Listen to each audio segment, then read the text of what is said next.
Students, the further explanation. A quarter till stayed in. A quarter till stayed in. When the governor heard about the disappearance of the parison, he didn't hear anything more from the other side. He had understood the whole truth and he was feeling a bit uneasy in his neck. After a gap of 15 minutes, they found the real Reverend McClary, who was tied up by the two men in his study at Board Street since 8:15 a.m. The search in Newbury resulted into nothing.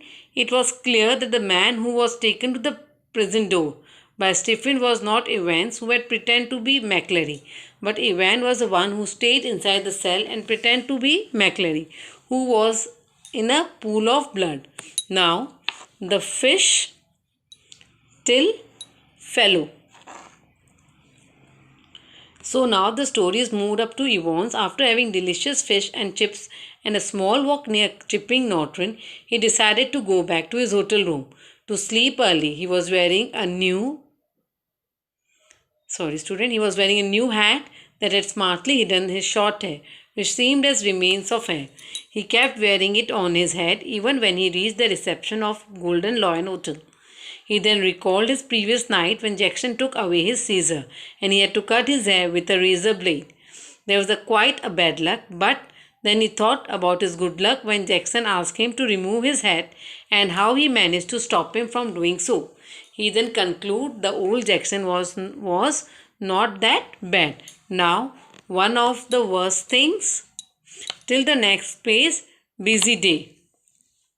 One of the worst things that seemed funny to him was using a false beard. He was sensitive to the striking material, but he had to use it for sticking up the beard. It was now irritating him as it had reddened his chin and he was feeling pain there. When he reached the reception's counter, he found that it was not the same girl which was there at the time of his booking.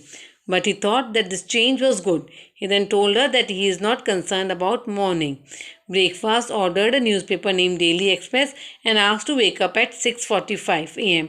Tomorrow was another busy day for him. Now the further explanation. He whistled till Christa. He was climbing up the board stairs while whistling. Evan was once again lost in his thought.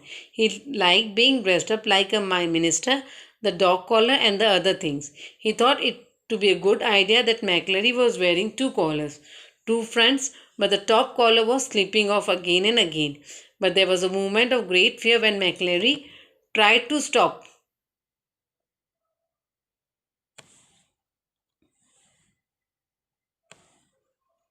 McClary was wearing two collars and two fronts, but the top collar was slipping off again and again, but that was a moment of great fear when McClary tried to stop his collar from falling down and his fingers in front of Stephen's. They had somehow solved the problem by always keeping a pen in his mouth whenever Stephen peeked inside.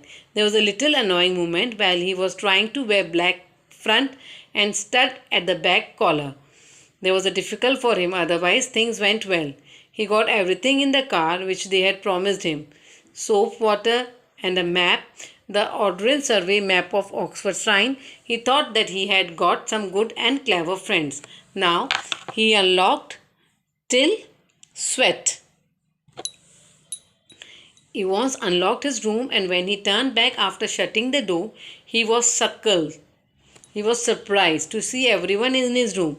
He stood there lifeless. He had a quick look at the fierce-looking man he had never accepted in his room. It was the governor. He looked around hopelessly. Governor tells him that there is no use of it as he had his men all around. He was also shocked at his thought of the blonde girl at the reception who was an extra sweet to him. Now Yvonne was visible till the next page. Evans looked disturbed. He had his head in his hand and it was silence for a few minutes. Evans then said that it was correction slip. He guessed. The governor tells him that there were some people who know German. Evans then relaxed over some time and explained that it was not an actual mistake as you can see. The mistake was that they are not able to decide about the hotel which they could have worked in some other way. He assured that it was unnecessary for them to know the exact at which the paper started so that they could make a call exactly before the end of the exam in order to get a clever way of McClary. Now further explanation. And like till creeping nation. The governor admitted that he had provided the information to him foolishly. Yvonne said that the correction slip gave him both the hotel name and the time of the exam. It was like killing two birds with one stone. Governor agreed to it. Yvonne then inquired how did he come to know that he was staying in which Golden Lion hotel. As they way hundreds of them, governor said that index number 313 and center number 271. Again repeating, index number 313, center number 271. The six-figure reference of the survey map for Oxford Shrine, which brought us the middle of the tripping nation. Now, ye till particular. Ye till particular. Yvonne said that he is right, but we thought that you will go to Newbury. Governor said that yes, we had. He asked Yvonne whether he was able to understand the question paper, and the governor was not able to understand it. Yvonne said no, he was not, but we did it to confuse everyone. The governor then stood up and asked him where he got blood from the pore of his head. Yvonne felt happy to hear this and said it was a clever thing to bring blood into the cell. He then revealed that when invigilator was being searched before exam, he then stopped telling him anything so that he could use in the future too. Now anything till the next page stays. The governor guessed it to be rubbering for the piles. Yvonne smiled weakly and said it was clever thing. Governor pointed out to be a tough. The governor guessed it to be rubbering for piles. Yvonne smiled weakly and said it was clever thing. Governor pointed out to be tough, with which Yvonne felt it not to be tough. Governor Guy wasn't. Yvonne said the main problem was to prevent him from hardening. He tells him that they got pig blood easily from a meat shop in Kilcrona and said once to mix his own blood and stop it from hardening. Yvonne took a break and said he mixed 3.8% of tritium citrate to prevent it from clotting. Governor shook his head, though he did not want to praise him. He said that they learn new things every day. He then took Yvonne and tell him walk down to the stairs. Tell me till language. Tell me till language. Governor asked him how he planned this. He had no visitor or letters for him. He replied that he had many friends. Yvonne, his German teacher, was his friend. Governor surprisingly said the teacher was from technical college. Yvonne questions whether he had ever verified it. The receptionist said that the van was ready. Both Yvonne and the receptionist winked at each other. Yvonne was then shackled by the prison officer and they both climbed the van. The governor said bye in a way he was bidding him farewell. Yvonne asked him whether he knows any other language.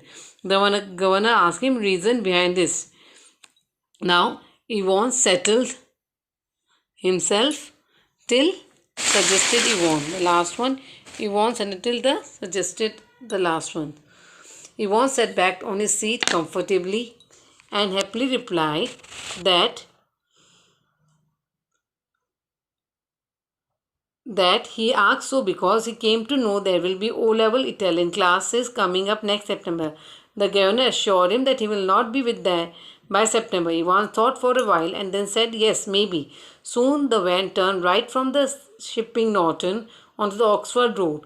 The silent prison officer removed his handkerchief and asked the driver to drive fast. The driver asked about where to go in the Scott Ascent. Yvonne suggested them to go to Newbury. At last, Yvonne was able to escape once again with the help of his friend, who were now pretending to be the prisoner officer and the driver. Thank you, students.